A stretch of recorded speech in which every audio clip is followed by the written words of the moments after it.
აფხაზეთის ავტონომიური რესპუბლიკის უმაღლესი საბჭოს პლენარულ სხდომაზე მინისტრის საათის ფორმატში აფხაზეთიდან იძულებით გადაადგილებულ პირთა დევნილთა მინისტრს დავით ფაცეციას მოусმინეს. მინისტრმა დეპუტატებს წარუდგენა ინფორმაცია მისდა დაქვემდებარებული სამინისტროს მიერ 2023 წელს 9 თვის საქმიანობის მანძილზე ჩატარებული და სამომავლოდ დაგეგმილი პროექტების შესახებ.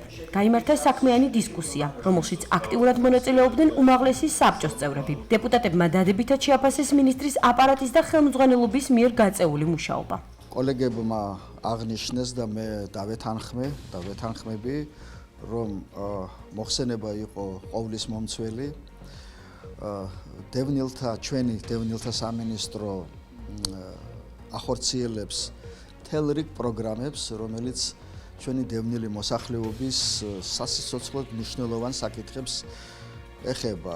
ჩვენ დავინახეთ, რომ სამინისტრო იმ სამწუხაროდ მწირი ბიუჯეტით, რომელიც მას გააჩნია, საერთოდ ჩვენ სტრუქტურებს მწირი ბიუჯეტი გააჩნიათ, იმ მწირი ბიუჯეტით ახერხებენ ძალიან ბევრი და დიდი საქმეების კეთებას. მე ვფიქრობ, რომ ანგარიში ძალიან საინტერესოა.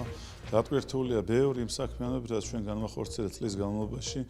ეს რა თქმა უნდა არ არის შემაჯამებელი ანგარიში, მაგრამ უაღრესად მნიშვნელოვანია ჩვენი ერთობლივი საქმიანობა, მათ შორის ჩვენს მუნიციპალიტეტებთან, მერიებთან ერთად განხორციელებული სხვადასხვა რეგიონში და განსაკუთრებით საქართველოს ოკუპირებული ტერიტორიებიდან დევნილთა სააგენტოსთან, რომელთა ერთობლივად ჩვენ მოვაგვარეთ არაერთი მნიშვნელოვანი, უბრალოდ ძალიან ბევრი მნიშვნელოვანი საკითხი პრობლემა, რომელიც დევნილებს უშუალოდ აწუხებს, ეს არის სახურავის, მათი სოციალური მდგომარეობის, მათი ინფრასტრუქტურის პრობლემები და დარწმუნებული ვართ, რომ ეს ტემპი შენარჩუნდება, კიდევ უფრო მეტის გავაორმაგებთ. მზაობა დევნილების მხრიდან და ეს უკუგება, რომელიც ჩვენ გვაქვს და ანგარიშიც მოვახსენეთ, ჩვენ გვაძლევს იმის мотиваციას, რომ უფრო მეტი მოვახერხოთ და უფრო მეტი გავაკეთოთ.